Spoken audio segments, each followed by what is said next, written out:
Welcome to In Moderation, the show where we give you a moderate dose of info, sarcasm, and we already know we're not approved. Hello, everybody. Welcome back. In Moderation with your co-host Rob, and Liam has just left us. It's okay because we found Mike outside the studio begging for scraps, so we decided to adopt Mike. Look, I'm on a cut right now. Any scraps are much appreciated. I'm so glad I gave up all like the cutting and bulking things. I did that for a little while, and now I'm just like, nah, I just eat food and don't really worry about it too much. That's my favorite. That's what I like doing. I am Mike Needs a Plan on all the socials, and today we have a very special guest, somebody that I've spoken about here on the podcast plenty of times and my own. Robert Downey Chris Terrell. Jr. Hi. What's going on, buddy? You know, okay, you guys keep talking about Tony Stark and stuff, but hear me out. You look like you could be Liam's brother. I've got no. I've gotten a few tags where like, is this your brother? Really? And yeah, no, I've gotten more than a couple that I remember. I'm like, yeah, I can see it a little bit. But I remember, no. I filmed a whole video that I never think I got to like edit or post, where I was like, if I look like Chris and Chris looks like Tony Stark, do I look like Tony Stark then? Because I'm going to take that as a compliment. I think that's a yes. Dude, grow the stash or grow the goatee and find out. See what happens. My facial, I can only grow a neck beard. See, that was what I told people. This is just how I have random bald spots. This is the way to do it on my face. And feel like you do it on purpose. I'm like, it's this or splotchy. So I don't like splotchy. Because it looks like you're leaning into the Tony Stark thing. That's what it looks like. You're like, I'm trying to get people to see this. Oh, yeah. No, yeah. This just happenstance. It just happens. Yeah. It happens. It's my face. So well for somebody else. I'm like, well, I guess I could take it. Yeah, I'll take it. Well, what it is I've asked people what it is, and at times I'm like, why? Because I assumed it was the facial hair. What a lot of people have even said it's the eyes and the way I talk. No, there's a cadence. Yeah, there is a cadence for sure. I'm sure people are listening right now, like, no, I hear it. Yeah, and that's what's weird to me because, like, to me, I don't. It's me, so I don't know. It's bizarre that when someone identifies your doppelganger. Before we started recording, we said it's good for social media. That's it. It is. You got your thing. People like pick up on it. Anything real quick. That's why I wear weird shirts and shit. Because people are like, "Ooh, I like that shirt." I don't know how many times people have told me I followed you for your shirts. That's why I started following you. I'm like, perfect. You got to stop the scroll. Wait, exactly. Question on the shirts. So does that mean? Do you record it with the front-facing camera and flip it back so the shirts are the right way, or do you record with the back camera? How do you do it? Because my shirts are always mirrored, and I'm just too lazy to fix it. I record with that. Oh, you use an actual camera. I use an actual camera on a stand, and I got a light now. Like that. You're like, I've got a light now. I have the cameras, and I'm just too lazy. I'm just like, that's too much work. After 100 episodes of you being backlit by a window, you finally have a light. I have a light, but with a camera, I've always it's kind of a pain to working up a mic, and this has always found this just to be a little bit easier. And then I store more. So I'm fully in on the camera. I switched to camera pretty early on. I was glad I did. Editing software, all that. Because mess with your phone. No, thank you. No, thank you. That's so funny. You said that's the easy way. And I'm like, no, the phone's so much easier. There's no right way to do anything, I think. I think it's just personal preference. In social media, it doesn't matter. People get caught up this or that. What camera, what type of camera, whatever works for you. It doesn't matter. Right? Post. Just post. What people right ahead. Hey, right here. What's going on? You need something that gets people have no attention span, including myself. This is why I think I do well, because I make videos for myself and I have no attention span. Same. So if I find myself boring, I'm like, I'm not posting that. I got bored in 5 seconds. I have several videos I've never posted because I'm like, oh no, I just look back. I'm like, it was in my head. It worked out. It didn't. And so I had 40 gigs of drafts in TikTok I had to go clear out the other day. I'm like, okay, this is ridiculous. I'm not posting them. Some went back years. So damn, that's a long. That's too much. That's too much. That's a lot. Speaking of what you post, yes, we should tell everybody who you are and what it is that you post. Oh, my name's Chris Terrell, and I post TikToks. We all do that. Well, episode over. That was so all we needed. We got him. All right, I do So I do weight loss, but with a specific twist. I specifically focus with obesity people. My ideal person I'm trying to reach is those that are north of 300 pounds that like they've given up. Society's written them off.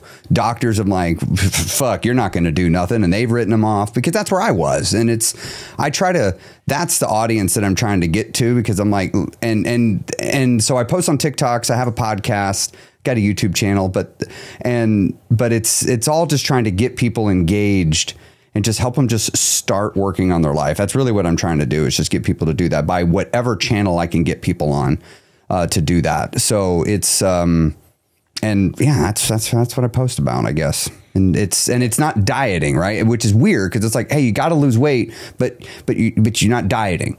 So, and I have to help people make that connection, which is hard because, as we all know, posting on TikTok, the concept of nuance is too complicated for a lot of people. So I've covered some of your videos, and normally like they're pretty, so you focus on the basics, right? Because that's what I think for a lot of people is going to get them there. And a lot of it is just mindset stuff, right? Just like shifting your focus from one thing and just keeping it simple for the most part, right? That's kind of what you stick towards. Yeah, because the challenge I have is when I start talking about food, as we all know, if you post about food, you hear all the ways you're wrong, and you hear all the ways you're right, and all the people in between. And so it's like, I do food some, but I tend to do that more behind the paywall, because it's like I have the time to flesh it out with the nuance. I'll do it on the podcast or my YouTube, where I have longer, I can have 30 minutes to explain the nuance behind, like, hey, why calorie tracking actually works for everybody, but like why it might not be working. And so I try to post on that. Whereas on TikTok, it's more of, all right, this is going to sound weird to say it, the way I've been almost thinking of it, because some people have asked me, like, what do you do? And I was like, it's really more of like weight loss philosophy. It's more of, I try to stay in that space of like the philosophy of weight management and taking care of yourself and helping people master the basics. Because most people are, rather than just learning to master the basics, they're looking for the trick and the hack. And I'm like, just fuck off with the tricks and hacks and just do the basics and stop wasting 10 years looking for a shortcut when you could have just done it the slow way 5 years ago. I remember a video I got tagged in a bunch of yours that I was like trying to figure out something to do with, was yours. It was a philosophy thing. It was like a mindset, because you were saying, oh, if somebody says I shouldn't eat the chips, then I'm going to tell you to eat the chips. You remember that video? I don't remember that one specifically, but I know I've said that a bunch. Yeah. You said that, but yeah. So like, I kind of want to just ask you about that. Just like, why, if somebody says like, oh, I shouldn't eat chips. Chips they're bad food. Chips, bad food, shouldn't eat it. And you tell them like, no, eat the chips. And here's why. I kind of want to give like that sort of stuff. I'd love to hear that from you. Yeah. So on I'm doing a program we're wrapping up next week. It's an introduction to calorie tracking, which is funny. When we do introduction to counting calories, I don't even let them count calories for weeks. They got to earn the right. But one of the things I do on week 5 is I ask everybody in the group, what foods are you not letting yourself have? And I make them all like, and they'll be like chips, ice cream. Like, no. Give me the exact brand, quantity. Tell me what you are not letting yourself do. And they then will give me the exact things. They say, okay, now your assignment this week or next week, in the next 2 weeks, have it. Just work it in. It's got to fit your calorie budget, right? But just work it in. Because trying to help them shake, like, it's not what you're eating. It's that you're looking for a way to have sugar-free cookies to solve your problems with cookies. No, stop solving your problems with cookies. Just have a good cookie in a reasonable portion and then stop emotional eating. And so another big part of what I deal with, that it's creeping more into the TikTok side, it's been heavily on my YouTube and podcast, is I'm big on emotional eating and working on that. I think if you're over 300 pounds, this is my personal opinion, and I have yet to have anybody show me why I'm wrong, nobody gets above 300 pounds without emotional eating playing a major role in that. It is probably not the only thing, but it is there. And I really focus on, people don't have a weight loss problem. They have a weight gaining problem. And to just lose weight without dealing with the weight gaining problem, I think is the equivalent of getting a debt consolidation loan without ever dealing with your overspending problem. You're just going to rack up your credit cards and find yourself in the exact same problem again. And so we got to get to that root core cause of it. So that's why, when a person says I don't have chips, I'm like, no, that's that's actually a part of your emotional eating problem. Like, we have to stop vilifying foods and just go, chips are made of carbs. They're made of fats. They might have protein if they're Quest chips, but they're just, your body's going to break them down into molecules. So stop judging the food so much. And if you want to have some chips, just have some chips. Just don't have the family sized bag twice a week. Yeah. A study I absolutely love, and I've mentioned it on this podcast a couple of times, is where they had two groups of children, and there was a table with just candy on it. One group of children were only allowed to go to the table when they were told they were allowed. They could, eat as much as they want. The other group of children was allowed to go to the table whenever they wanted. The group of children that were restricted, when they were allowed to go to the table, they would go to the table and they would just chow down on candy. The group of children that were allowed to go to the table whenever they wanted would wander over, they'd take one piece, they'd eat it, they'd go back to playing, because they knew that they could go over and have it whenever they wanted. Yeah, that was very similar with what I was talking about recently in a video with like sugar. People were like, sugar's addictive. Sugar is addictive as cocaine. I've heard that a few times. And there's like studies in rats where they find sugar's addictive when they like super restrict them. They don't give them like any food and they only give them sugar at certain periods. Then they're like, they show addictive properties. Like, no fucking shit. It's just the restriction is the problem. So I'm totally with you on that. Well, it's like the Biggest Loser. I was just going to say, like, when they didn't teach them any of the things, they just basically just worked them to death, and then they gain all the weight back. There's another study with the children. I got the notes for it right here. It was in 1939. Actually, I mean, so this is an older one. Had studies that far back, right? They had science in the 30s. I didn't even know that. That's crazy. But studies almost old enough to be president. Same thing. And here, this is the notes are it's in this book that I'm reading. But the author, when they were like looking at it, says talking about children are taught to override their instincts. Like the beginning of not listening to your body begins really young by parents overriding a child's natural inclination on what to eat, what not to eat. I mean, it doesn't help the fact we have the hyperpalatable calorie dense foods. I mean, that's not helping anything. But, we get so disconnected with the signals our body is telling us, and hunger and that's a big part of what I really try to work with people on. And then we get the sugar addiction, and I used to say that, but I now try to be real careful with it, because I have a hard time saying sugar is an addiction, because I get why people say it, but it's not the same as like a nicotine addiction, because you don't develop a chemical dependency that's going to create withdrawal symptoms, physical withdrawal symptoms, if you don't get it. Like, our body naturally runs off of sugar. So it's like, I think I've started saying it more. It's like being addicted to shopping. Like a shopaholic. You can be addicted to that, but there's no chemical dependency. You're addicted to the behavior and the emotional payoff that comes from the behavior, and it's something you want. And I think that's a lot easier too, because it's like, we can't stop eating like an alcoholic, whereas a shopaholic can't stop shopping. Like, you still got to buy food and clothes, but how do you know if it's emotional shopping or I need to shop? And I think that's a far closer comparison. And a person who's addicted to gambling can't stop gambling. I mean, the Eagles are going to win this weekend. They're totally going to. Like, I'm certain of it. And that's why I put $1,000 every week on them, because it's guaranteed. I had placed a bet on whether or not you mentioned gambling. The chemical is dopamine. Yes. Like, that's, if we're looking to find some kind of chemical dependence, it's dopamine. It's not coming from the thing that you're using or the thing that you're engaging in. It's coming from your brain's reaction to it. Another thing with that rat study stuff is, yes, the dopamine receptors are becoming active, but just because they are becoming active doesn't equal full-on addiction. Right. Well, and but part of I get where again, like I said, the weight loss, it's like, why do you have a weight loss problem? Why do you need to lose weight? It's because you have a weight gaining problem, right? So I look at it, if a person's chasing dopamine, I like to just go the step deeper of, why are you chasing the dopamine so much? Like, what's causing, like, not like, oh, I need the fix. I got that. But why are you chasing it? Like, what are you running from? What are you avoiding? What are you avoiding dealing with? Like, it's a lot of, when I work with people, a good chunk of what we do, what I really work with people on, is I need you to identify the problems in your life, actually admit their problems, and then start working on them. Like, start working on it. If you're emotionally eating because you hate your fucking job and you hate your boss and you don't want to be there and you don't feel like you can get another job, The answer is you need to get another job. It might take you 2 years to do that, but running and dealing with it with food at the end of every day so you can repeat the cycle week in and week out, that's not a recipe for peace and happiness long term. And that's where I look at the dopamine hit. It's like it's taking the place of something, or it's a distraction from something. So is that a common? My emotional eating comes after the podcast because of having to deal with Liam. Yeah, most people. That's why everyone around me has issues, except me. I'm just the one who causes the issues.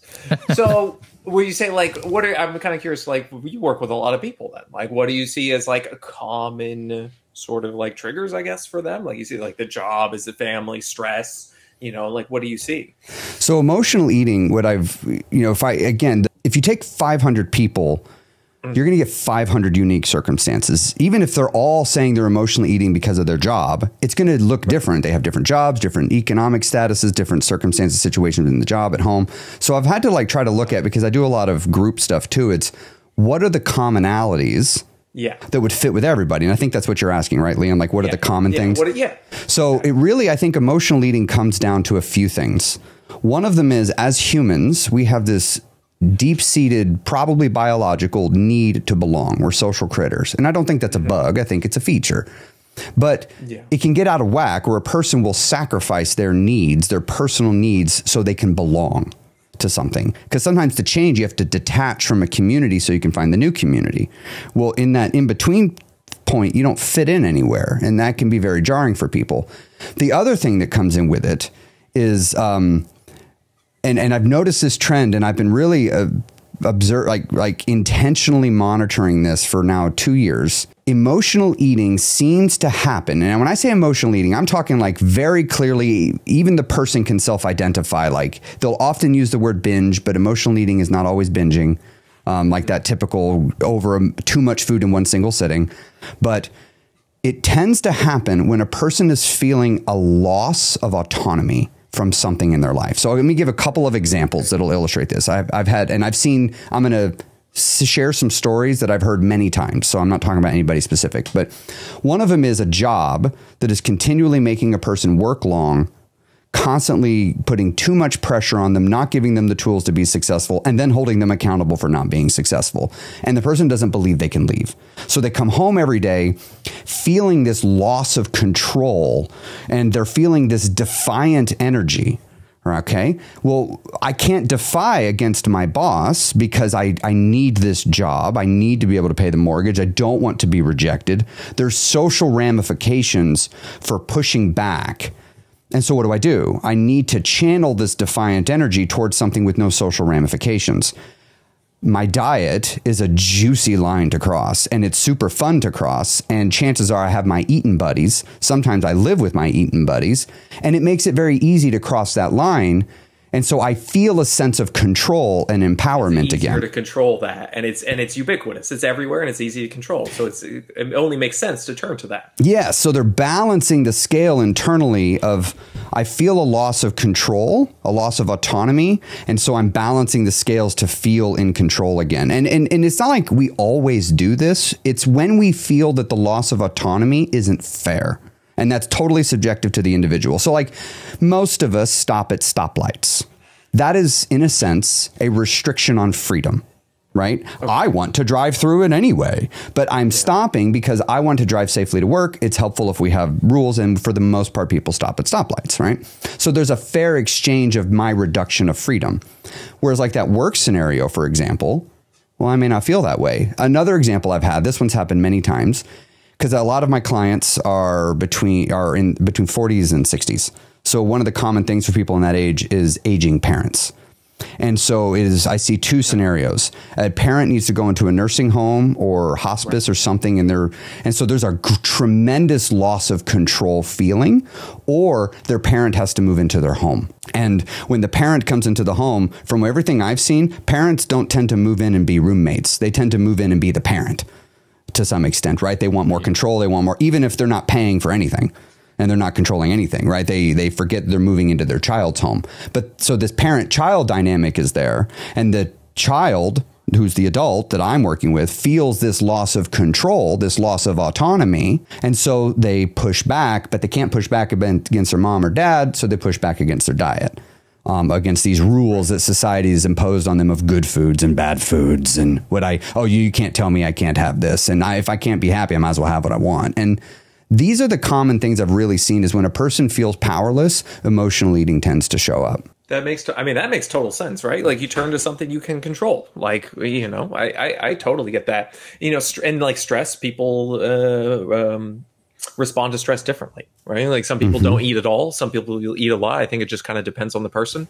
I remember when I was like stressed out with like school or whatever, like tests coming up, I would eat a lot more. I was just like stressed. I'm like, this is something it kind of relaxes me and calms me down. Let me turn to this thing. So I think that's totally fair. Do you think then that dealing with that is the only way to like move forward, or can they move forward while still being in that scenario, in that situation? What do you mean by moving forward? Like moving forward on the weight loss? Making progress in like dealing with their emotional eating. Do they have to take care of that? Do they have to take care of, let's say it's a work thing. Do they have to leave that job first? Will they still make progress if they don't leave that job in terms of like their emotional eating, losing weight and all those things? So here's the hard part I've seen, because we live in the real world and the real world is not black and white. And we usually are working on competing initiatives and needs. We have families, we have friends, we have economics pressures on us. And it's like, even if you've identified you want to leave your job, well, that might take a year or two for some people to make that happen, right? They may have to go acquire a skill, work on their resume, they have families they're supporting, like they have this job. That's what they need in the moment. Right. Some people. And so the answer is not there's a right answer. The answer is start working on it. And when we look at the stressor, is what I call that. That would be identified as a stressor. There's only 3 ways to deal with a stressor and that I've been able to identify. Number 1 is change the situation and circumstances if you can. Sometimes you can't. Leave the job. That's like no. I would say changing would be like, let's say you're having a problem with your boss, going and seeing if you can get transferred to work underneath somebody else, right? You still have the job, but you've changed the conditions. The second one is make the circumstance go away. That would be the quitting the job. But let's use an example. I have many clients that deal with this. They have a special needs child, right? You can't change the circumstances and you can't make it go away. So this is going to be here. And that really only leaves option 3, which is moving to a place of acceptance and learning how to cognitively reframe what you're going through so that it actually doesn't stress you out. And the problem is that is the answer a lot of times. And that is a really hard answer. To just learn to accept the isness of a situation so you can begin to find peace in it. And so success when working with emotional eating, I'm very transparent with people, like you are going to be dealing with this I tell myself I'm 7 years sober of whatever that even means. Right. And I still feel like I'm working on it. So it's like, I'll let you know when I feel like I'm done. And 7 years later, I don't feel like I'm done, but I haven't lost my shit in 3 years. So the success in the beginning looks like failure for a while. And so there has to be a lot of emotional work of learning how to have a good, healthy relationship with failure, having a good community that helps prop you up, learning how to not be critical of yourself when you mess up. Because most people, when they're working on emotional eating, a lot of people don't actually think they're emotional eaters, even though they're 300-400 pounds. Like they don't think they are. And so first we have to create and increase awareness to the concept of emotional eating. Then we have to create awareness to, are you doing it? But that is a form of awareness I call retroactive awareness. So I'm aware of something I did, but I already did it. So it's cool. I'm aware of it, but I can't change it. I already did it. And we have to become aware I'm emotional eating at the time I'm doing it. But what that almost always looks like is like, I think I'm emotionally eating this. And then we eat it anyway. And like all my clients, when I do one-on-one, that happens 100% of the time. And they get real frustrated with themselves. And I have to be like, no. You're on the right path. Like you're doing the thing.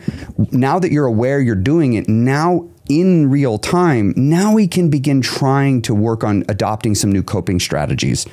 And we can also find your triggers that are triggering you to do it. And we can go and see one of the 3 solutions. And we need to start working on your proactive stress management techniques. so that when the stressor shows up, you're not quite as compromised already. It can be frustrating to try to deal with this thing. I refer to it as solving your solution, because what we're doing when we're emotionally eating is ultimately taking care of something. It is self-care. It just has a bad result. It's like smoking. It is a form of self-care. It's a form of escaping your job for a little while. You've got an excuse to leave for a few minutes, get some fresh air. It just has a bad outcome. So to take that thing away without replacing whatever need or problem that it was solving is going to leave you feeling empty. Every habit and action or inaction has reason. There's a reason for something happening or not happening. Yeah, and it always makes sense. And I usually can do this on one-on-one settings because a lot of people feel tremendous shame when they emotionally eat. It's a post-emotional eat shame that happens, and it's like they tend to kick themselves. I mean, I used to do this. Like, I'd kick myself when I was down. Like, what good does that do, right? Shaming myself. But the reality is I was taught to do that. I was taught to shame myself. So I did. And I would shame myself enough till I would finally get angry enough and I'd do something about it.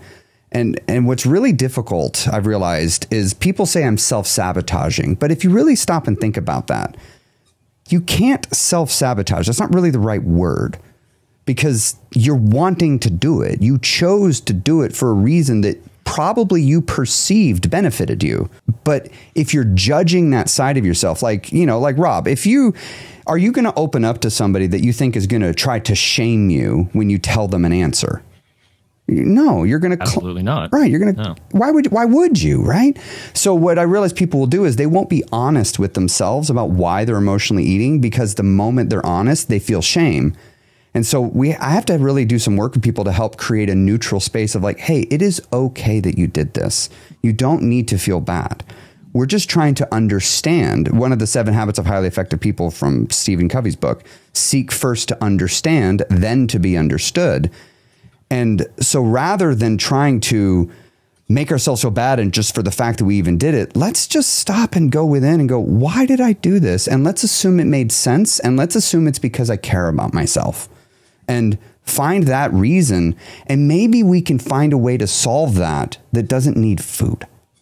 But if we don't create a safe space to open up to ourselves, we won't. So I'm kind of wondering, you were talking about like the proactive things you can do. So I'm kind of curious, like, what do you find when you're working with people? Do you find anything that helps them in something before they know like a trigger is going to happen? So is there anything they do before that to set themselves up? So maybe in the future it has a smaller impact on them.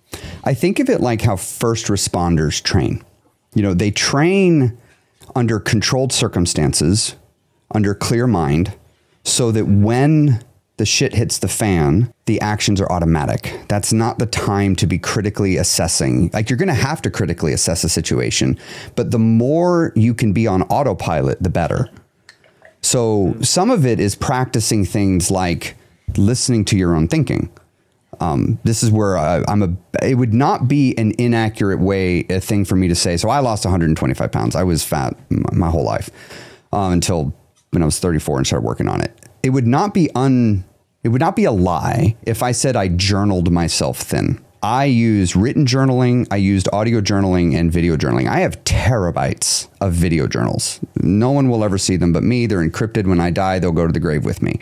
But because I realized don't ask me how, I don't know how. Somehow I stumbled on it. And I realized I was censoring myself to myself. I've been searching for it. It's somewhere in all these files. I was talking to my video journal and I pause and I go, wait a minute. I was about to tell this story censored, but nobody's going to see this but me. Why am I censoring it? I was going to represent it in a way that made me look good or better. And I sat with that and I was like, okay, do I do that a lot? Like, do I censor my own thoughts to myself? But this is where the journaling helped me to get really introspective. And why that's important is journaling regular life, journaling what I'm doing, so that when I'm getting completely stressed and overwhelmed, I'm sort of automatically listening to my own thoughts. That's one example. And so there's not like one time you do this. You just start practicing being more introspective. You practice being more mindful and listening to yourself. And that's why I think like walking is such a powerful thing. walk without headphones for 10 minutes. Like, it's amazing what you'll learn about yourself just walking for 10 minutes without headphones, just listening to your own thinking. But that dopamine hit that you were talking about, Mike, right? Like, we go on a walk, it's like, oh, this isn't exciting enough. I need to have a juicy podcast in. I need to have a great TikTok. I need to be listening to an audiobook. It's like, nothing wrong with your mental brain candy, but just listen to yourself sometimes. So that's one example. Some other things are like, my two biggest ones I tell people is sleep. Get enough quantity and quality sleep every day. And don't say, oh, I'd only need 5 hours of sleep. I'm like, no, you can't say that. You've been doing it for 10 years. Get 7 hours of sleep for a year. And then you can say, you can compare, because you might just be doing as good as you are in spite of the fact you're not getting enough sleep. And so like I used to think I was just nauseous all the time. Like that was just a normal way of living. But no, I was just overeating and hadn't given myself a chance to not feel over full. Mm-hmm. And the other one is connection with people. You know, in this technology era, we've become less and less and less and less connected with people. And we end up in our echo chambers. And a lot of people that struggle with weight, if you look around their social life, and this is not universal, but many will see that their immediate social network, food, is a major part of their life. And we have this need to belong. And so part of my services that I've done is actually to create community. I call them OSPs, like only supportive people. So if you're going to be working on your health and your wellness, only talk to people that are supportive of you of doing this. Don't even talk to the others, because y'all ever heard the story of crabs? Put crabs in a bucket? Yes. Crabs in a bucket. Okay, Rob knows what I'm about to say. So if you put one crab in a bucket, it'll just climb right out. But if you put two crabs in a bucket, the moment one starts climbing up, the other will grab it and pull it back down. And a lot of people got a bad case of crabs in their life. And so whenever the time they're always trying to change, but they're telling all the people about it that are just trying to pull them back. And it's like, no, just let your walking do the talking. Like, don't tell people you're losing weight unless they're completely supportive of your goal. Because when you're struggling and you're down, you don't need people that are going to be like, you're right, you've worked so hard, you deserve a chair.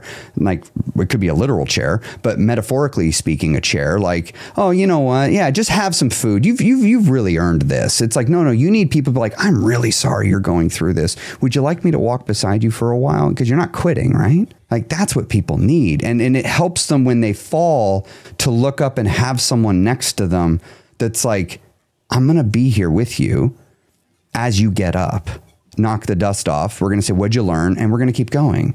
And these things really help by and learning that when you start working on your problems proactively, your stress levels go down, because Tony Robbins says this: progress equals happiness. So if you're not feeling happy, look at the thing that's causing the unhappiness and go do something that gives you a sense of progress, like you're working on it. So if you're struggling with your job, it's amazing what just working on your resume instead of eating, how that would make you feel better. Just because you're like, I at least pulled it up and I started the process of working on it. I like all that, but I just wanted to make sure before I forget it, I wanted to go back to the journaling thing, because I'm just going to be like real with y'all.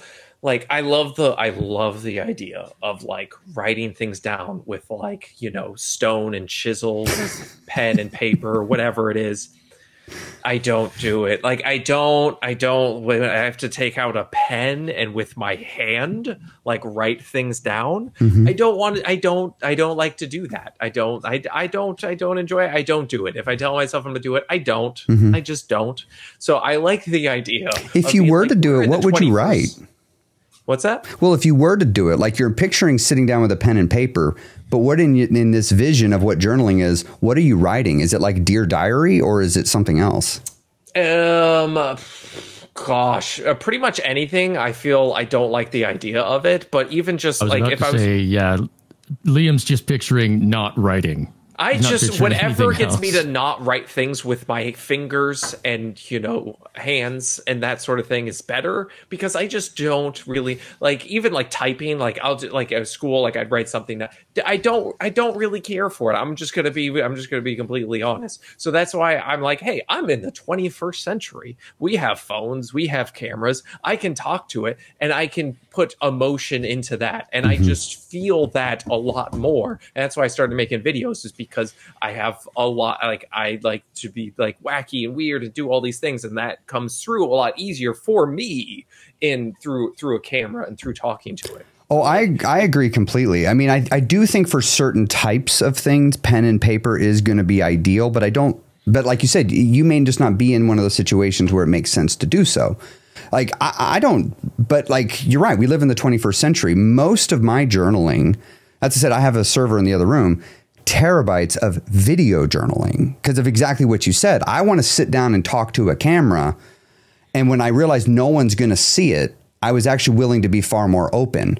I like that. Like, instead of going to a therapist, I just could open up and talk through what's going here. So I got a GoPro, a dedicated GoPro, and I got like a mount so I could clip it to my rear view mirror, and I would just talk to it while I go. But I also, like, on my phone, I keep what I call my food noise journal. So again, for me, I'm somebody that the emotional eating, you know, it really kind of it messed up my life. And hold on, I'm pulling it up here on my phone. So like, I'll just, because even like audio, like talking, that's something different. Like, because I think journaling, people think journaling, okay, I sit down with a fucking composite, but what are those books? I don't know, man. Those like white and the composition books. Composition, whatever it is, I don't know. Composites, fucking, isn't that for your countertops? I don't. Doesn't matter. Writing a school essay. Whatever. You think about you sitting down with that and you're writing with a freaking pen that dies and you're gonna get another one. You're like, I'll switch to pencil, like, you know, that sort of shit. And like, I like the idea of being like, well, I just pull out my phone or a camera or like something that records, and I just boom. There we go, and that'll be easier. So this is I keep a note in my phone. It's just called my food noise journal. So whenever I feel like I call it the other voice. The other voice is showing up, trying to get me to solve my problem with food. I'm not an alcoholic, but I've heard alcoholics talk about things. And I'm like, this sounds similar. You know, I've talked to gambling addicts. I'm like, this sounds similar, but it's just this urge that won't go away. And so I pull out what I do and it won't go away. One of the techniques I'll try is I just pull out my phone and I just type. So I'll just read this. This is from not this went to a random one. It says, the desire to emotionally eat is strong. In a moment, I remember a technique I used to do where I would take care of my nails. I decided to go buy a pair of fingernail clippers. I was traveling, and a nail file to sit outside and take care of my nails. The food noise is overwhelming. My mind keeps flashing to memories of me saying, fuck it, and just grabbing whatever food I can get. But really, I'm wanting to turn to certain foods. It's not because they're off limits. It's because I like them. It's not because I think they're bad. It's because I like them. I don't really care. I just want to eat the food because it tastes good. And I want to not think about what I'm mad about. I'm surprised how hard the noise is to combat. I'm very hot and wanted something to drink that didn't have caffeine in it. And I'm also hungry. And I'm here at a time that I was otherwise going to be preparing to eat. And I wanted to find a zero sugar Gatorade, but I couldn't find one. So instead I got a protein shake. My protein intake has been behind for the day, so it fits my goals. I suppose I could say that this was an emotional desire to have something in my mouth, but the desire to drink something existed before the emotional. So again, you can just see where I'm just working out my thoughts, yeah. But I'll just sit and type this because it's slowing me down. It's slowing my thinking down in the moment when I am like about to lose it. And the answer is I got to slow my thinking down. And that's where like writing is actually better than talking. Because the talking's too fast and the objective is to slow myself down so I don't go do something I'm going to regret and work myself into a frenzy. Okay. So yeah, the idea is you're feeling overwhelmed. So you need something that will bring you down to like a lower level, bring it down a couple notches. Yeah. Ground you to the present moment a little bit. I like that. I get that. But you're right. The problems that could be solved by slowing down. Oh, so many problems. Yeah. Just do less, like not as much is happening in a present moment as we think it is. And I think that's a product of like what we've built for ourselves as a society. Everything's just as fast as possible. We're constantly building tools to do things faster. So we feel like we need to do things faster. Mm-hmm. And I think it's normal to feel that way, right? Like you're like, totally. Get things done as efficiently as possible. That's capitalism. Fucking everything has to be as efficient and go as fast as possible. Yeah. So I think, bringing it, like, there's a lot of like, we cover like videos where people are like, you know, in the woo woo stuff, right? Mm-hmm. And there's a lot of it I'm like, yeah, this is nonsense. But there's some of it where I'm just like, hey, get outside and like be in nature. Like you touch the ground and like touch a tree and breathe in air. And I'm like, yeah, I'm with that stuff. I like that. I think that can absolutely help a lot of people. Yeah, I'm with you on the woo-woo stuff. There's some real hippy-dippy woo-woo shit out there that people do with weight loss. And again, it's layered with stuff that makes sense. It's real, but then it gets to this, I'm just going to incant, or I'm going to have a mantra I say every day and I'll lose weight. I'm like, well, it's not going to matter if you don't change your behavior. Yeah. So... But it's grounded in things. Like if you just take like the edges where it's kind of built on like all the stuff in the middle, you take all these things on the side, you're like, all right, well, you know what? I could get out in nature a little more. I could go for walks. I could slow down. I could take these breaths when, like all these things. Like, yeah, totally. I'm with that sort of stuff. Well, and like, the last thing somebody should do is just trust me. Like I just say, like, don't trust me, test me. Like what you said, Liam, I agree with you. There's something to, that's why I love, I do trail running. I don't trail run for fitness. I trail run because I feel like a better person when I go and hang out in the woods and touch a tree. I don't know why it works. It works. So I keep doing it. As Liam walks away from us again. Right. I think you got a phone call. Take a walk in the woods. The woods are calling. Good idea. He's just like, yeah, no, I got to go touch a tree now. But yeah, I love getting out into the woods. It's one of the things that I personally have not been able to do as much as I like to. And it's a noticeable difference on my... The same. Nice to just, especially, you take a weekend, go camping, leave your devices at home and just sit there in the nature with, like you said, no headphones. You can hear yourself think, relax around a fire, take it slow. Yeah, I've gotten into, I'm ramping up. I'm going to do an ultra marathon next year, trail running. And it's like, I love these things. Like I just go out, it's just me, myself, the trees, and my thoughts. I have my headphones if I get bored and I want to listen to something, but I just feel so much better when I've been out there for 20, 30 minutes going on, or I could just be going on a walk. Or gratitude, a habit and a practice of gratitude is a real big one. I think, when we're talking about like these proactive stress management things, it's like, practice just being grateful for what happens. So like I love, like this time of year is one of my favorite times of year to go out in the woods because it's like in the mornings and the evenings, the sunsets and sunrises are just amazing.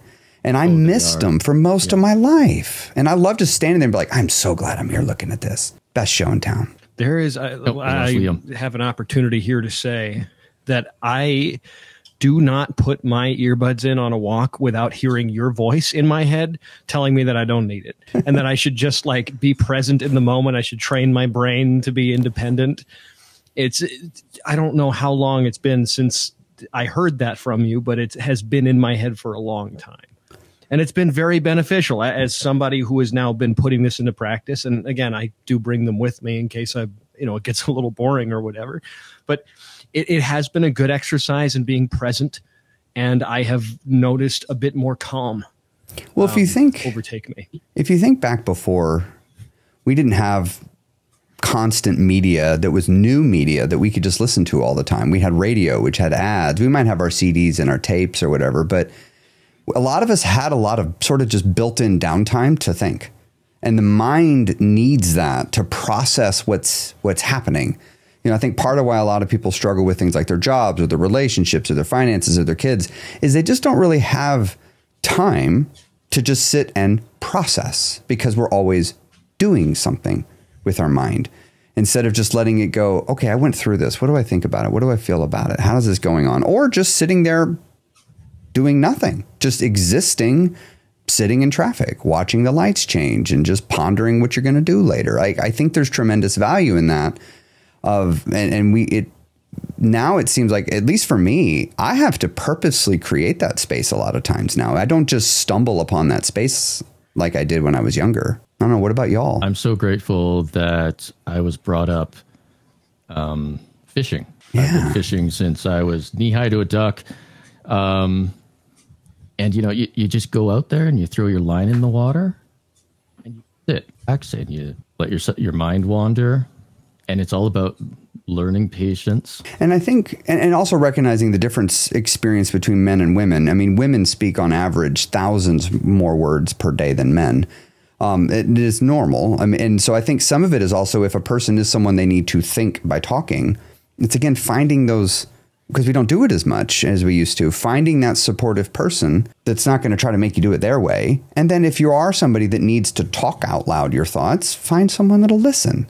Or that's again where I found like the video journaling or the audio journaling we were just talking about, like, is really helpful. Yeah, because you're right, Rob. Just something just sitting there fishing and thinking, or like when I run, I'll have conversations with myself like a crazy person in the woods. I do that regularly. It's tremendously helpful for my mental health. Yeah, I've seen a couple instances, particularly lately, of people that they have a lot on their mind and they want somebody to talk to. And it's a problem where they'll try to talk to somebody and that person will dismiss them or won't listen properly, or it's unfortunately what they need is somebody that will listen. Oh, you're right on. And it's because you need someone that'll listen, that gives you just the right amount of challenge that you need in the moment, right? Like, they'll listen to you. They may gently challenge you for feeding yourself some bullshit. But I think that's where we're seeing with these large language models, like ChatGPT and stuff, where people are using it as a replacement for that. I have my opinions on where I think that can get very out of hand. It's too self-aggrandizing. But I agree with you completely, Rob. Like, people will go try to talk to somebody, but they're not talking to a supportive person. And you almost feel worse for talking to that person. And unfortunately for some people, it's their parents. Like, they go to talk to their parents. And Alex Hormozy said something that I think is great, is don't get advice from people that aren't already doing what you want, right? So if you're trying to work on your money, don't go out to talk to your broke parents.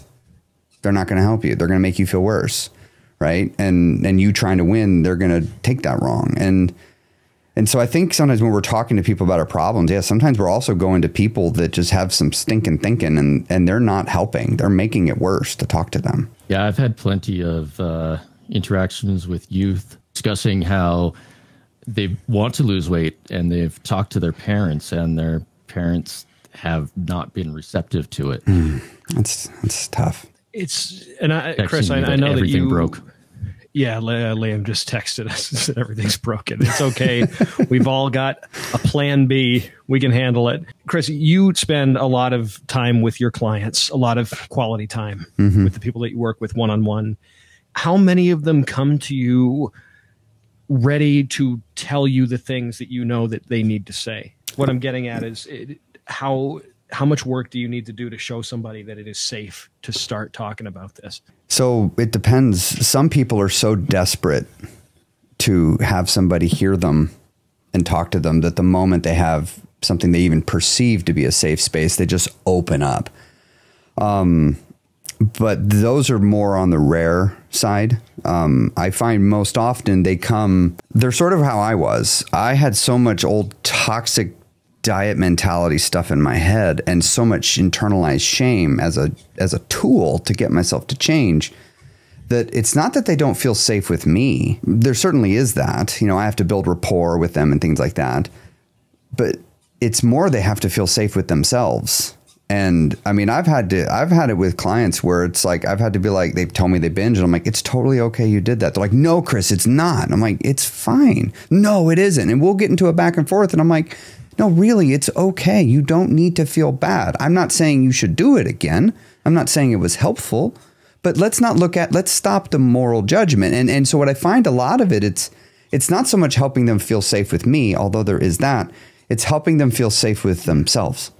That's what I'm saying. Yeah. It's because they will show up a little guarded.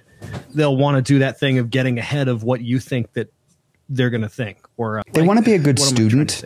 Like, I've had a lot of people, like, I'll say, all right, I just want you to do, my starting assignment with most people is, hey, for 1 week, eat whatever you want. Just every time you eat. I mean every time, even if it is one bite, you ask yourself 2 questions. Why am I eating? And why am I eating the thing I'm about to eat?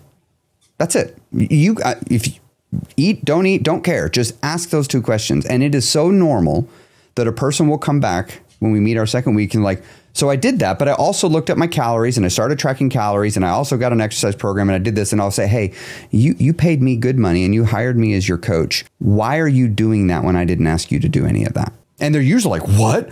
They're thinking they're being a good student. I'm like, look, these are fine. It's just, why are you doing that? Because you're doing too much. If I wanted you to do that, I would have asked you to do that. I only wanted you to do these 2 things because I wanted you to get a win. And I wanted you to do something that we could build on. And I wanted you to learn this, like, help me understand. And this is where they begin to realize it's like, okay, I have to trust the process a little bit. And something that's, I think the harder part, Mike, actually, which you're kind of behind what you're describing, it's not so much that they feel safe. It's I need them to show up and take their metaphorical cup. And before they show up to the session, they need to empty it in their bucket outside the door and come with an empty cup. And then they can take what I did and add it to what they already know. Instead, sometimes they want to come up and tell me everything they already know, which is like, it's okay. It's just the more you're telling me what you already know, the less we're not getting to where we need to get to. And you're paying for this time. And I mean, I'm not a therapist, so I'm going to push back on that if I think we're wasting your time here. But to a certain extent, some people want to spend a month just showing off what they know, what they've done. But some of it, I think it's because people don't subconsciously want to get to what they're dealing with. And the other challenge I run into, they begin to open up, but what they're giving is red herrings.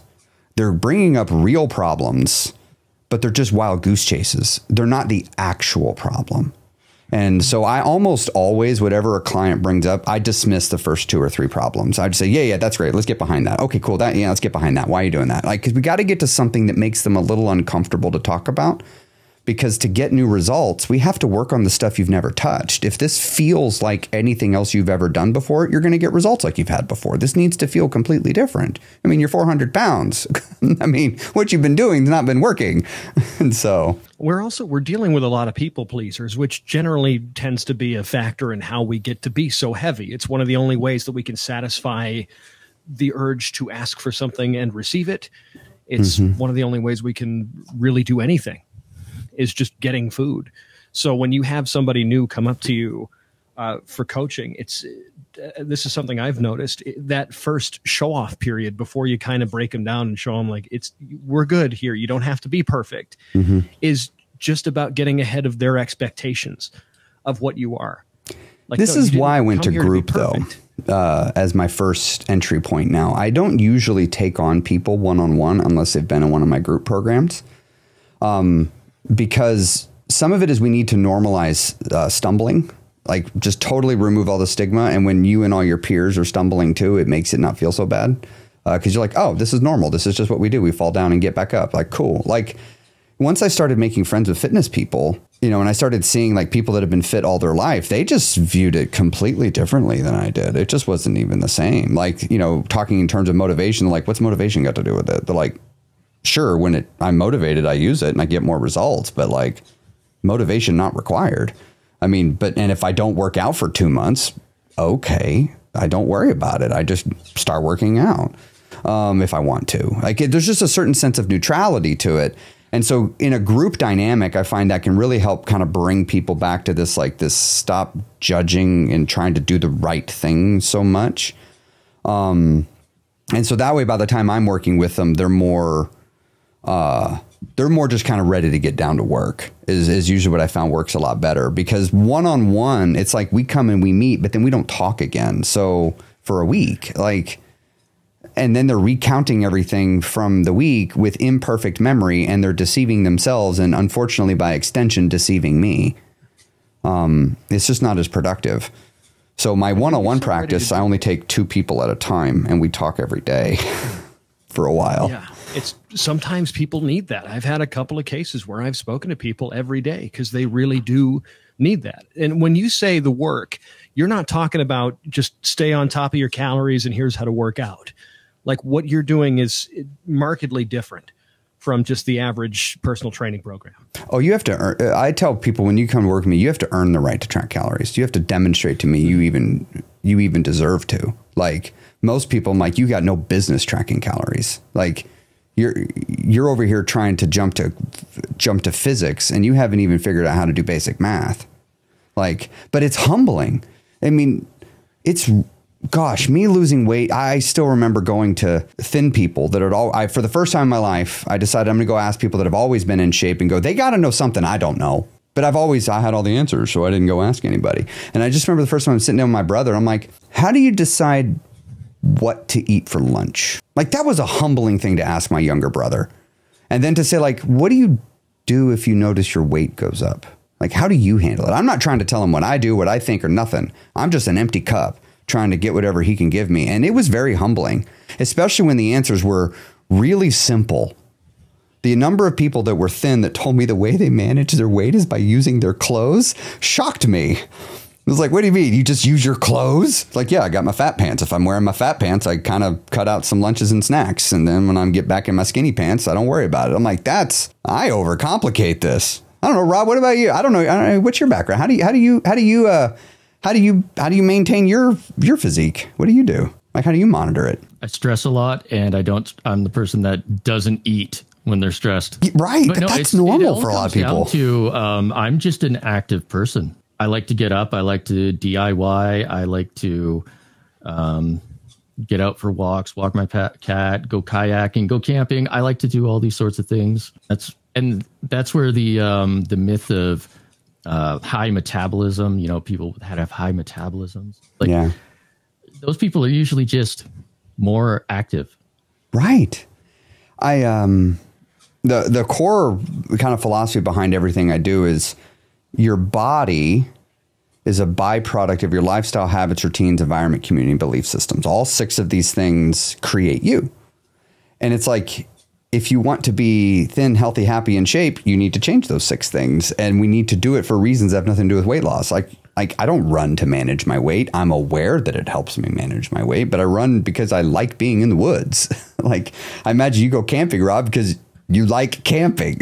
I imagine is why you do it. You're not doing it, I'm going to be active and this is going to make me manage my weight. I imagine you don't think that way. No. No, I'm going to go camping because I want to lose weight. I'm up 5 pounds. He goes fishing because he wants to hurt fish. That's what he likes. He goes down the lake saying, screw you all specifically. You are beneath me, literally. Yeah, I always tell people, if you don't enjoy what you're doing, if you're doing it as a means to an end, stop doing it. What benefit are you looking to get from the thing you're doing? Find the most enjoyable way to get that benefit and do that. Doesn't matter if it's the most optimal thing. Find ways to add enjoyment to things. Yes, add to your life, not take. Going back to I'm an active person.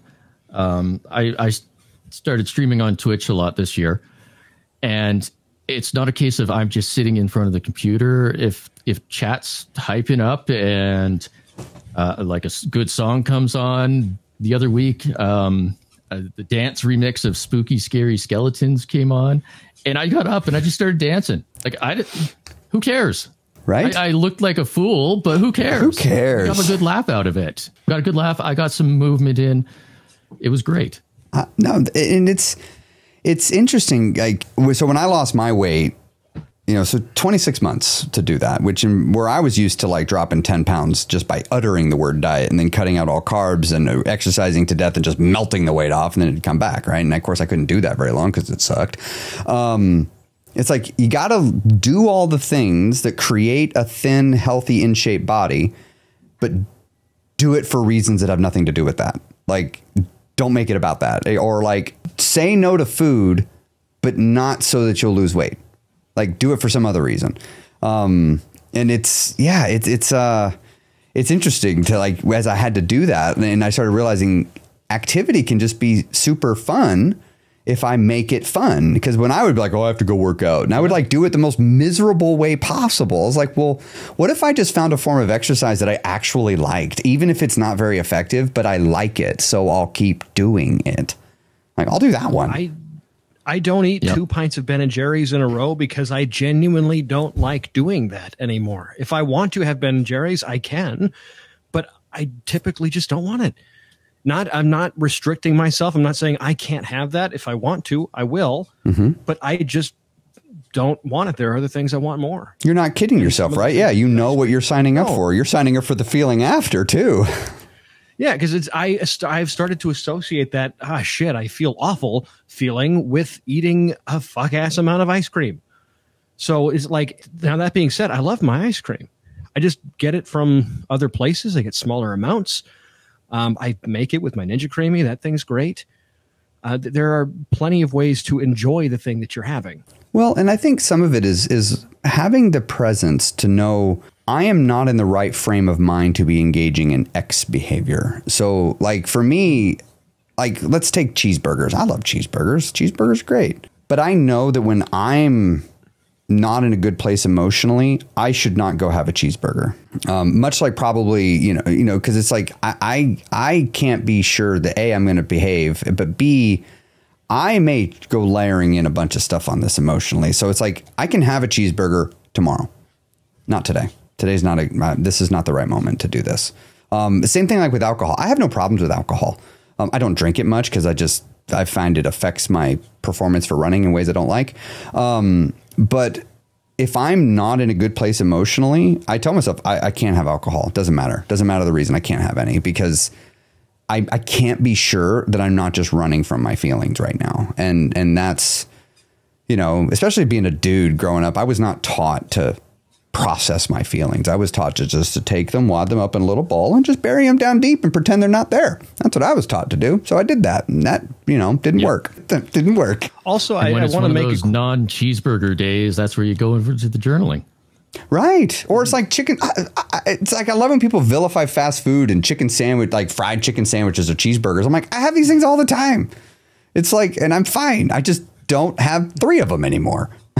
I'm one at a time when I'm not emotional. Your younger brother, David, who you were just talking about a moment ago, did not have these same struggles with weight. He had the same upbringing, same parents, and it's still, he didn't develop the same issue. Have you identified why that you would struggle with it, but he wouldn't? Oh, yeah, actually, that's a recent thing. I figured that out this year. I've been trying to figure out, like, why did I start turning to food? Because I know approximately when it was when I was 15, 16, right around there. Because if I looked when I was younger, now don't get me wrong, like I definitely thought I was a bigger kid than I was. Like I had that thought in my head that I'd be fat when I wasn't. But by and large, as I was getting into high school, I was becoming more comfortable with my body. And so I was, I'm not Mormon now, but like I was raised very Mormon, and I moved a lot as a younger kid. Like I went to 5 elementary schools. And so I made it to Chicago, and I went to middle school and started high school there. And for the first time in my life, I felt like I belonged. Nobody gave a shit that I was Mormon. Nobody cared. Whereas before I was living like in the Bible Belt in the South, people very much cared and felt the need to tell me about it. And I would be ostracized, right? So I didn't know how to handle it. And then I was the new kid that moved in, and so I never really felt like I belonged. And for the first time in my life, I'm feeling like I belonged. And I'm in a great high school. I'm planning my future. So I'm not only am I liking where I'm at, I'm loving where I'm heading. And without warning, I found out we're moving from Chicago, a town called Batavia in the suburbs, to Jonesboro, Arkansas, where I live now. And I was going to lose all this, and it was going to happen now. And there was nothing I could do. I was completely powerless to it. And I found myself back again in the Bible Belt, the weird Mormon kid, that again, people very much cared. I'd have people come to school. I could always tell when the local Church of Christ is doing anti-Mormon day, because my supposed friends would show up with their pamphlets to try to destroy my systems of belief against my will. So like, this is the sort of, I didn't really have any friends very well. The church community I was in was really small. I was mad about the school by comparison came from an amazing school district to one that just sucks. I mean, just sucks. And sucks. And so I didn't have that sense of belonging anymore. I didn't have that sense of community. I didn't have that sense of certainty in my future.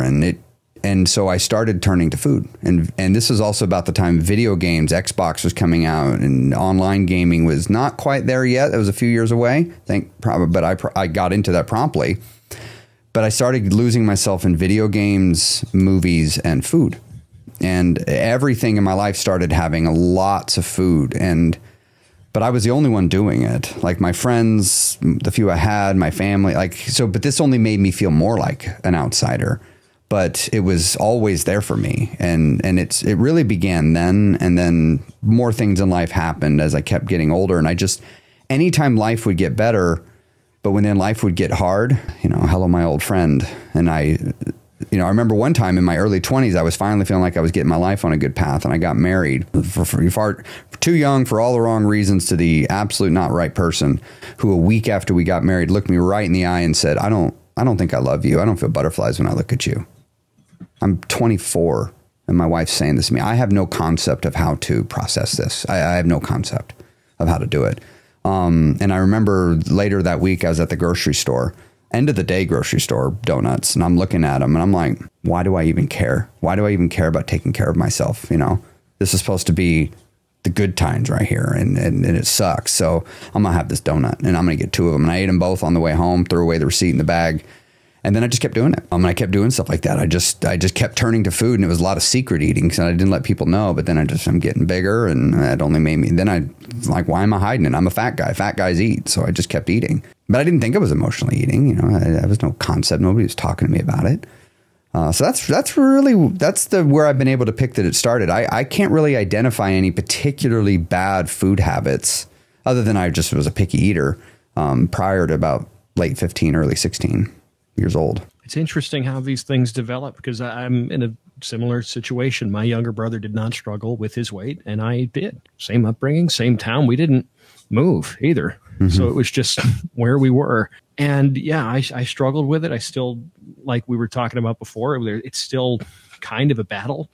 It's become an easier one that we have tools for and that we're more well equipped for, but it's still a conscious effort. Yeah. Yeah, especially it is. In difficult times. Yeah, and I didn't get into fitness the same way. I didn't get into, I wish I had discovered fitness when I was younger and could have built some muscle and fitness on those. I understand the phrase now, youth is wasted on the young. It was wasted on me, trying to get fit, now as a 40-year-old. I mean, still very doable, but just I am aware that I am not 25, and I'm aware I neglected my body for 25 years. So I feel it, but it's, the beauty though is I realize it's never too late to turn it around and start making your situation better. It's never too late. You can always just stop, turn around and just say, I'm going to start making it better from here. I'm going to stop making this worse. And when I discovered how great you can make your body, the world became opened up to me. Like, Rob, you're talking about camping and stuff. I would not have camped before. It was too miserable. Now I'll camp. I love camping. I love going out in the world and an adventure. When are you doing a guild camping adventure? I don't know. I've thought about it. I've thought about doing some camping adventures. I've thought about it. You should talk about the guild real quick too. Let everybody know what it is. So I have a community. That's my group program, but one of the aspects that I've really layered into it is doing in real life experiences together. So we do Tough Mudders. I take 300-pound, 50-year-old women on Tough Mudders. It's awesome. In group. We have a whole spectrum of people, but we do those. We do hikes. We do 5Ks together. I'm going to Kansas City next weekend to do a scavenger hunt with people that I've lined up where people will come. They'll get 20, 30,000 steps, per day for 2 days. And they're doing it with a bunch of people. It's kind of like what you're talking about, Rob. Like I was like, how can I make movement fun? Let's just make it fun. And the movement just is a byproduct. And it's turned into such a wonderful thing and giving people this sense of belonging and doing it with people that look like them, right? They're on the same journey. And there's something empowering about being able to hang out with somebody that's, your age, your height. Let's say you're a 45-year-old woman or a 35-year-old dude and you're 400, 300 pounds, but you're seeing someone your age and your height and they're 150 pounds and they've been in the program for a couple of years. And you're like, well, maybe I could do that. Like it's something about giving people a vision of what they could become, because so many people, I'll ask them, I don't know if you all do this, but I'll ask people when I first meet with them, what's your goal weight? And let's say a person's, said 35-year-old male, 325 pounds. I'll ask them almost every time. Let's say they're 5'10". They'll say like, I don't know, maybe 210, 220. So I'll ask them. I'm like, well, at 5'10", I'm 5'10", I'm 170. Just out of curiosity, why not 170? It's okay if you want to stop at 210, but why not 170? And they'll always say something along the lines of, well, I haven't been 170 since I was in middle school. They're like, they can't even comprehend what they look like.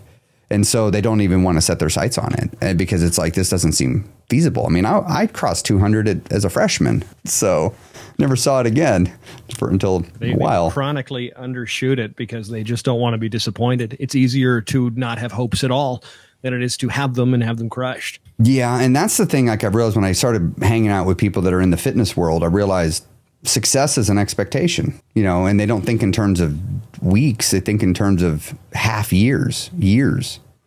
I mean, when I started learning how long people do bulking and cutting phases for, it's like, oh, I had no concept of it, of what people would do for a fitness phase. Like, you know, I do a running block. I mean, I'll do running things where I don't expect to make results for a year. I mean, see the main result, right? I mean, obviously making progress along the way, but that's just how it is with muscle building, changing your body at all. And that continues, the disbelief that something's going to change even after you lose all the weight. I just put on my 5K medal. I ran a 5K with you in Chicago. I remember that, Chris. And I don't know if I've told you this story or not, but when I tell this story, I will tell people that I made the mistake of starting a 5K next to Chris Terrell. You did make that mistake because you were going to walk it. I was going to walk it, and you knew that. I don't know if you positioned yourself there because you knew that, or just because we were having a good conversation. But as soon as they fire the gun, or I don't think they even fired a gun, they might have just yelled at us to start going. You looked over at me, and you said, "So you're going to run this thing, right?" And I said, "God damn it. I could have started 15 feet back and I would have walked the rest of it." But he said, just all you have to do is run as much as you can. You don't have to run the whole thing. Just run as much as you can. And in that moment, I decided, okay, I'm going to try to run a mile uninterrupted. Now, to many people out there, that might not be a big deal. I've never done that. So I had already lost all the weight. I'd been in shape at that point. I had been making a living for a year or so at that point, helping people to lose weight with plenty of success under my belt and theirs. And I'd never run a mile. And I didn't believe that I could. And that day I pushed it. I really did. And it sucked the next day. We were still active the next day and I was sore. But I ran that mile, and then interspersed in between, I just tried to run as much as I could after that, taking little breaks in between. Well, it's our limit. 5K in Texas next month. Yeah, we're going to do another 5K in Texas. Rob's coming out here to Texas. Oh, sweet. We're doing a... You know, our physical limit I've seen is usually far further than we think it is. I mean, it's usually way further out. Most people don't actually go find their limits, like their actual real, like you dropped, cannot move anymore limit. And when you feel that feeling, it's like, oh, that's what that feels like. So I'm training, I'm ramping up to do another thing next year. I did it not this year, but the year before. I know, Mike, you're familiar with it. Rob, I don't know if you ever heard of it. It's called the 4x4x48. Oh, yeah. So you run 4 miles every 4 hours for 48 hours. And by the time you're done, you will have run 48 miles. I'll do one. And so I'm doing it next year in March. And it's one of those things. It's like the first time I did it, I was like, I don't know if I can do this. Like, I don't know if I can. And there were so many times, like I'd wake up and it's like 4 a.m. and I'm about to do another run. And I'm like in a daze, and I go outside, and I remember one run, I took my first step and it felt like electricity, painful electricity was shooting from my foot all the way to the top of my head and back down to my foot again. And I took my next step and it did it. And it did it that way for like half a mile. I literally physically could not run. And I'm like, I don't know what I'm going to do. I mean, I'm going to keep moving for 45 minutes at least. Like, I'll get as far as I can. And I remember I'm walking and I made it to a mile and I'm like, I can jog a little bit. And then I ended up running the rest of the dang thing. And I was just like, I didn't think I could do this. And then like that happened several times where I'm starting a run and I'm like, I can't do it. I can't do it. And I'm like, but let's go fail. And then I did it. And I was like, what? This is crazy.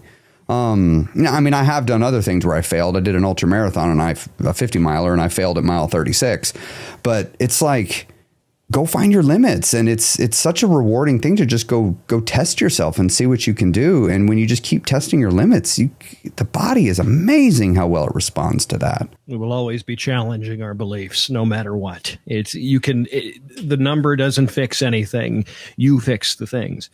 It's everything. If you are trying to work on your willpower, which is one of the reasons that a lot of people turn to the three of us, is they feel like they don't have willpower. You're still going to have to build the belief that you are in control of it. It's going to take a while. You're going to need some smart coping mechanisms and strategic coping mechanisms, but you are going to be the one in power. So likewise, you can't rely on a number to fix your problems. You're going to get to that number and have your problems fixed by doing things to fix it along the way. Yeah. Like it's got to be that way. You are in control of all of it. Yeah. Now, Rob, what's your fit? Stumble along the way too. Totally. A lot. I want to go back to that. You have people do the group thing first so that they can, stumble together, see each other, see it, all that. That's one thing we highlight here on the podcast, which conveniently another incident happened today where Liam's computer just blew up. Things happen. And we love to just leave that stuff in so people can see that, yeah, even on a professional-ish in quotes podcast, things are going to go wrong, and we just laugh about it and move along. Totally. I have dysgraphia, so it's like reverse dyslexia, right? Stuff comes out jumbled. So as a result, writing and spelling for me is actually tremendously. I'll misspell something. I just have no concept that I've misspelled. I literally can't see it. It's weird.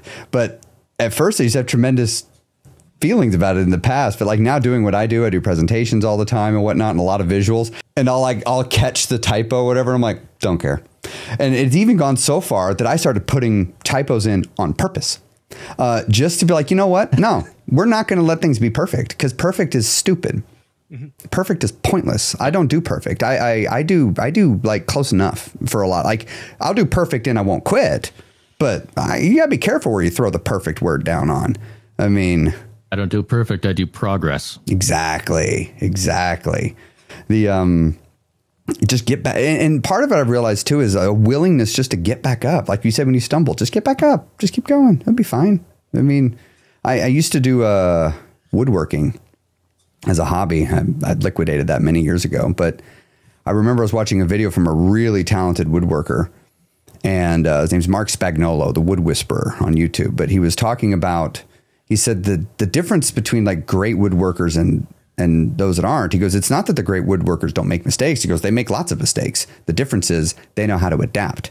They know how to to incorporate the mistake. They know how to repair the mistake. Right. They know how to finish the project. Whereas then I'm sitting here watching, it's like when I would make a mistake, I'd put the project away. I wouldn't come back to it for 6 months. So Rob, what kind of fitness do you do? Like, what's your thing, that you do for fitness? Like, are you a lifter? Are you endurance? You just an active guy? What do you do?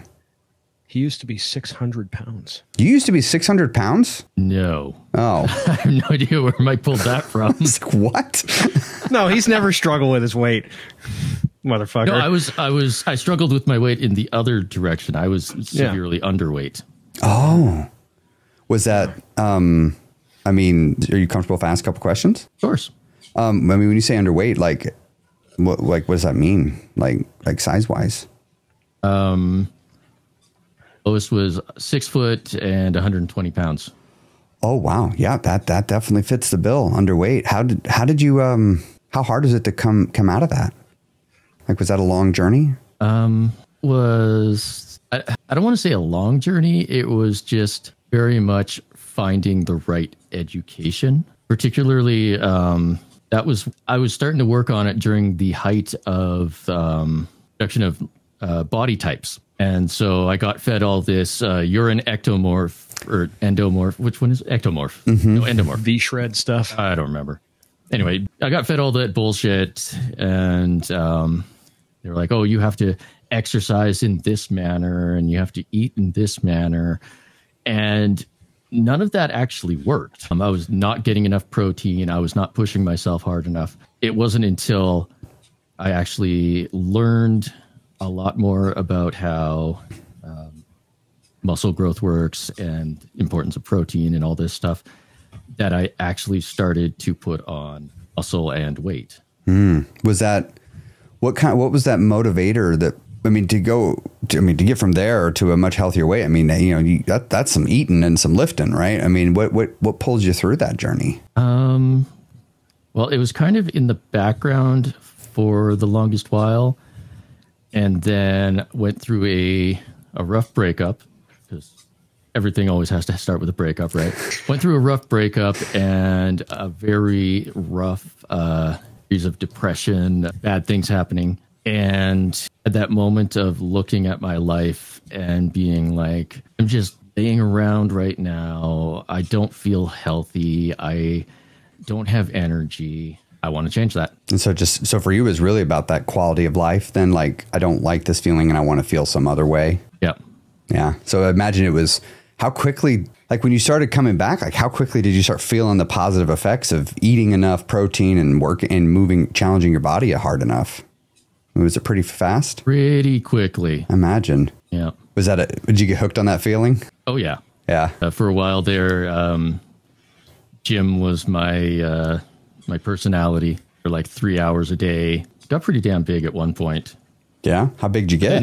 I got, I don't really took any measurements. I've seen pictures, some photos, and the delts are just blown up and fair size bicep and all that. But then I hit the point of, okay, well, I've done this and I'm not happy about all this effort that I'm putting in. I like the exercise, but I took it too far. Like I said, I made it my personality. Yeah. So at that point, I dialed it back, and now I'm usually at this point hitting the gym 3 times a week for an hour and keeping active with everything else. Yeah. I felt that when I was losing weight. I felt myself doing that. I was making fitness and taking care of my body like my entire identity. And then when I started doing it for a living, I don't know if have you all ever run into this? Like, because there's such crossover with the professional, like sometimes you feel like you're not, it's bleeding into your entire identity. Do y'all ever feel that? I know I sometimes do. I'm like, am I taking care of my body for myself, or am I taking care of it for my brand and the audience? Yeah. Oh yeah. It's something I'm actually getting pushed recently. On you. Yeah, I've had to work. Go ahead, Mike. I was just going to say it's been tough. It's something I've been dealing with recently. It's funny that you mention it. Yeah, it's hard. It's hard to do that separation, I think, with people that do what we do, posting about it. Because I remember talking to a friend when I first started doing this. I was like, I'm really struggling that my body is a part of my brand. Like, I'm struggling with this because it's like, sometimes I just want to, like, I remember the first time I was lean and I just, I was like, the first time I'd kept a 6-pack for a year and I was like, this is awesome. And then after a year, I'm like, there's a price of keeping a 6-pack all year. And I don't know that I want to pay the price. I don't mind a 4-pack, but I remember having tremendous internal resistance of like, what will people think of me if I put on a few pounds? Like I had to really sit with that. I know when I dialed it back and started to put some of the fat on, and obviously I'm not calling myself fat, but put some back on. There were comments about how I had put on weight and had gotten fat. And every response to that was always, I was like, I am 6 foot and I am 180 pounds. I'm happy with my life. My blood work is pristine. And you're trying to tell me I'm unhealthy. Isn't that crazy how people do that? Just because I don't have a 6-pack right now. And a 6-pack doesn't mean you're healthy. No, absolutely not. What really helped wake me up to that, do y'all ever watch Dr. Mike on YouTube or see his stuff? Yep. One. Do what? Which one? Oh, Mike Israetel? Yeah.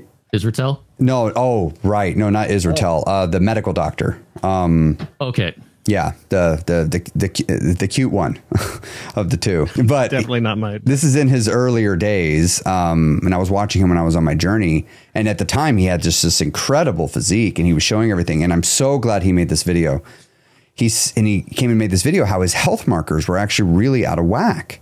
Like he had his checkup and his blood work done. He's like, no, my cholesterol's out of this. And I remember there was a few other things, and he talked about like, and this kind of was, look, people would look at me and think that I'm this model of health.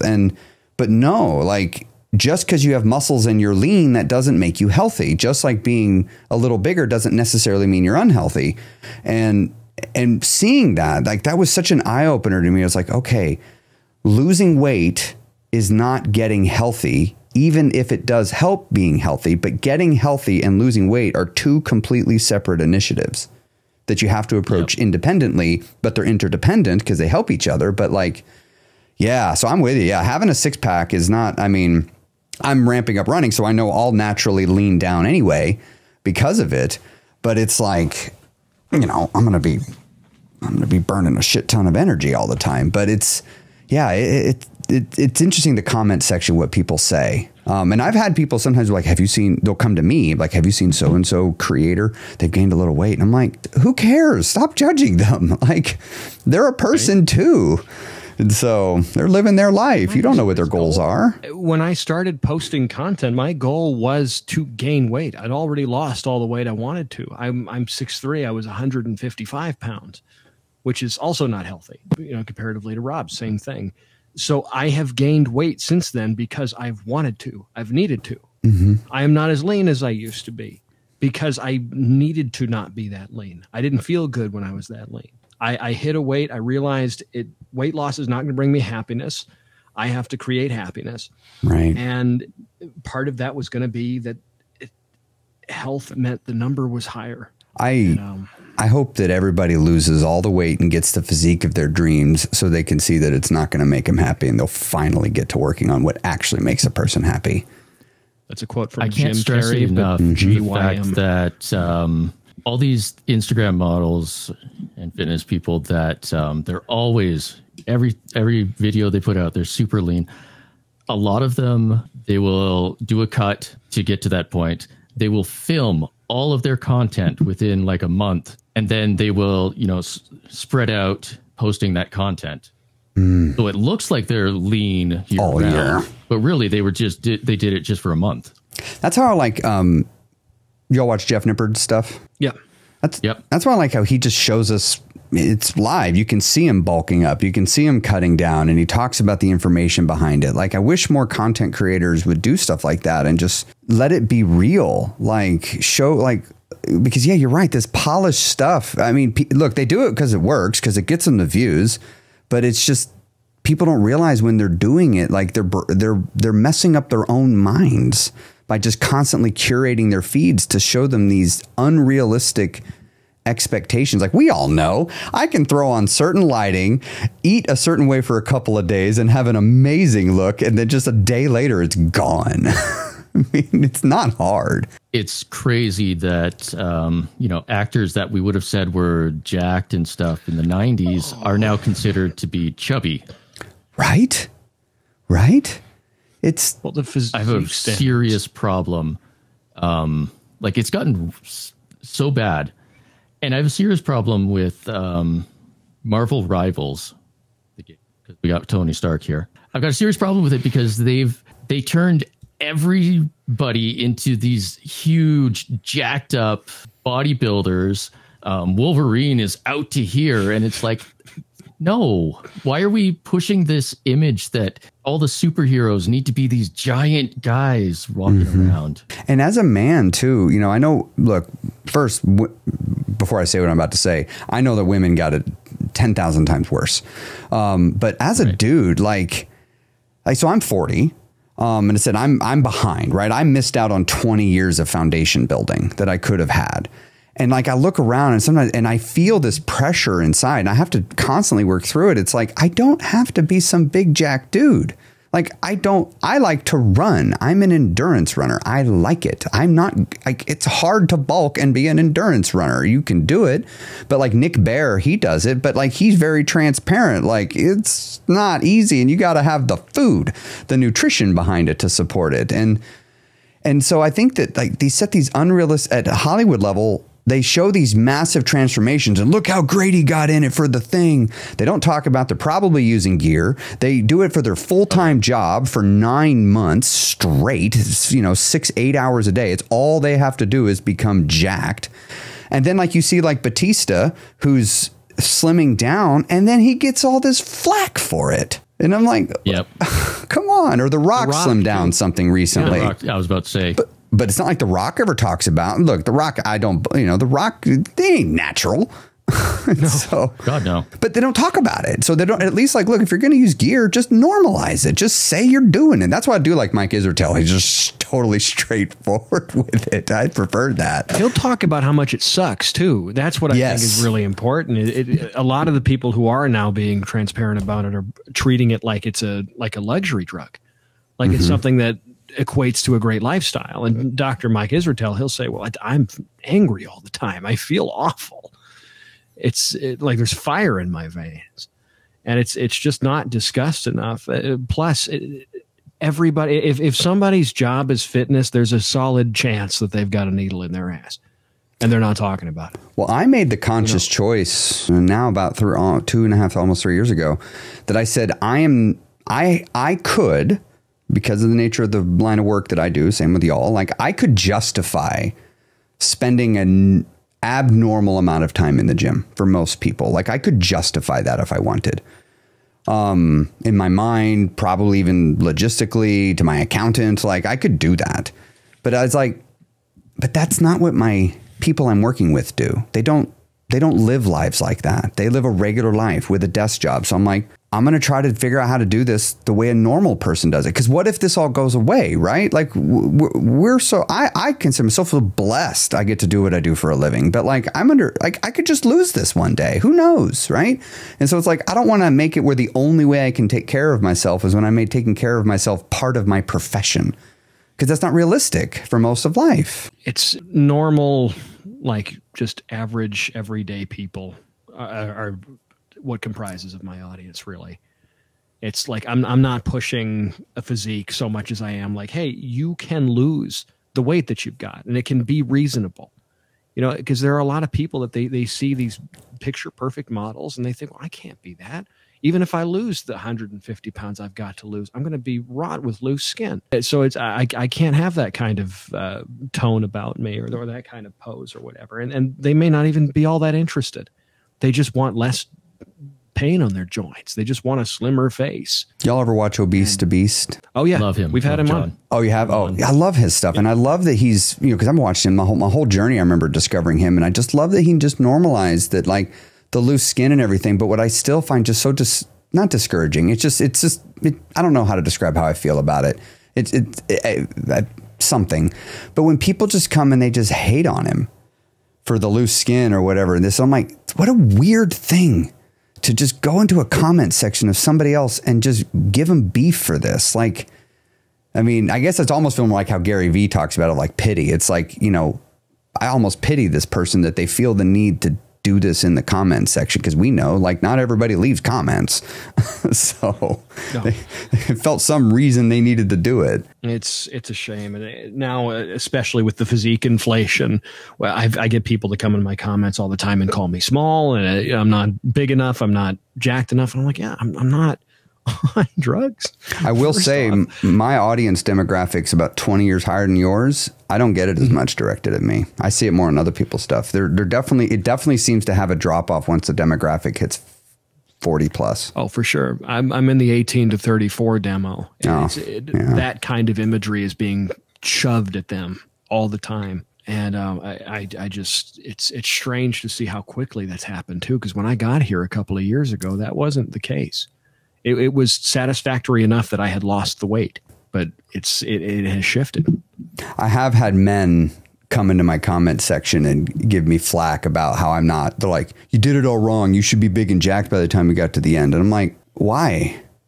And I mean, and I know why I didn't, because I watched it was a Jeff Nippert video when I was losing weight, and he talked about, like, should you bulk or should you cut? And I remember in one of his videos, I don't remember which one, it was years and years and years ago, he said, look, men, you probably aren't going to like this, but if you're greater than 25% body fat, you probably should not be worrying about bulking. You should just cut. And I was just in, I'm like, well, I think my plan's going to be, I'm going to cut down to the body fat percentage I want. And now I have my blank canvas that I can build upon, and I can make it whatever I want to make it. And I totally stand by that. You know, I'm glad I did it that way. I mean, sometimes I wish I'd have bulked a little bit along the way, but you know, 26 months was a long time. I don't know that I would have wanted it to take any longer. And bulking's more fun on this end. I did eventually. You did bulk. You didn't like it. No. I didn't like it either. I don't know that weightlifting and getting big is my thing. I don't think I like it. Nothing against it. I just, me as an individual, I just don't think I like it. Different people have different goals. Yeah, I get off being able to run 20 miles. Like, that's my thing. Like, I like being able to do that. Like Ben Carpenter, who just, you know, he got into running recently. And I just remember watching that. And I loved how he talked about, like, it was terrible as soon as he did it. But I'm like looking at Ben, and I'm like, I mean, his physique is phenomenal, and he's been doing it for a long time. And I mean, I can't hold a candle to him. And I just remember it was interesting. It's someone that honestly I looked up to, or look up to, current present tense. But he talks about something that I do that I started way later in life. And I'm like, oh, I'm better. at that. But it's just because that was my thing. That was the thing I got into, and there's nothing wrong with it. Like, it's totally okay. But my physique's going to look like a runner because that's what I do. And Ben's physique is going to look like somebody with Crohn's because he has Crohn's. Right. Right. Gosh, that's a, I've had a friend have Crohn's. That's a tough one to have. Real another quick, thing Chris, that people... where can we find you? I've got to pop out of here in just a couple of minutes. Otherwise, I would be going long. Is this the longest one that's you guys have ever done? No. Well, then we got to go for another hour. Scotty's was nearly 2 hours. That makes sense. Yep. Yeah. First, Chris, have you? I think I introduced you to Scotty, right? Yeah, we've texted. We've texted some. Yeah. Okay. Yeah. Cool. I got to make sure you know everybody. Everybody's got to know you. Where can everybody find you? Easiest thing is just becomingthin.com. That'll, person can find my podcast. They can just learn a little bit more about who I am. On TikTok, Chris Terrell, more Becoming Thin. You can search for those. And then on YouTube, Becoming Thin. So you can just search for those on any of the things. Facebook group, I have one there. Man, that's a fun journey when I did the rebrand of that to Becoming Thin. You want to talk about a fun journey sometimes. It causes people to have to face a mirror. I switched to that one, but they can find me that on pretty much any platform, except Instagram. I don't give a shit about Instagram. So maybe one day I will. We'll get you over to Instagram. One day. Everybody write into the P.O. box, the In Moderation P.O. box, which we don't have yet, telling Chris that he needs to get onto Instagram. Come tell me about it on TikTok and tell me to get on Instagram. Yeah, go on to TikTok. I'm sure that'll go over well. Right? That'll help my algorithm. Yep. Call him Phony Stark until he does it. I don't know if I've heard that one. My favorite one is a person got in my comment section and said, "It's aluminum, dude." And I was like, that's funny. I've never heard it ever since, but that was my favorite one that I ever heard. I don't like when people call me wish.com Tony Stark. I don't like that one. Target brand, at least. Well, Chris, thank you for joining us. Mike? Yeah. Talking beside your microphone. It's very quiet. Chris, thank you for joining us. That's You're better, welcome. yes. Talk on the other side. You're welcome. Thanks for having me. For joining. I know I appreciate it. I'm sure if Liam were alive today, he would appreciate it. Unfortunately, the Roomba got him. God rest his soul. Rest in peace. The Roomba finally did get him. We'll have a moment of silence for Liam at the end of this episode. Da, da, da, da, da. Pour one out for our brother. Hey, wasn't that a great time listening to the podcast? I'm assuming you were just listening to In Moderation. So if you go ahead and hit the 5-star button, is that a thing? The like button? That's a thing. No. Yep. The like button 5 on YouTube. stars. If you're on YouTube, hit the like button. Not the dislike button. That's a bad button. The Bad like button. Bad Don't button. touch. Hit all the other buttons. The share. You can go check out all those things. Subscribe. Go check out our Patreon. Yeah. We do have a Patreon. It's free to join if you want, or you could give us some money. That'd be really cool, like $1 or $2. It doesn't matter. Whatever you have. That's where you'll find all the news for this. We're super appreciative. You can find all sorts of other stuff there. We do giveaways, I think, sometimes. Sometimes. All that good stuff. Yeah, absolutely. Yeah. So, peace.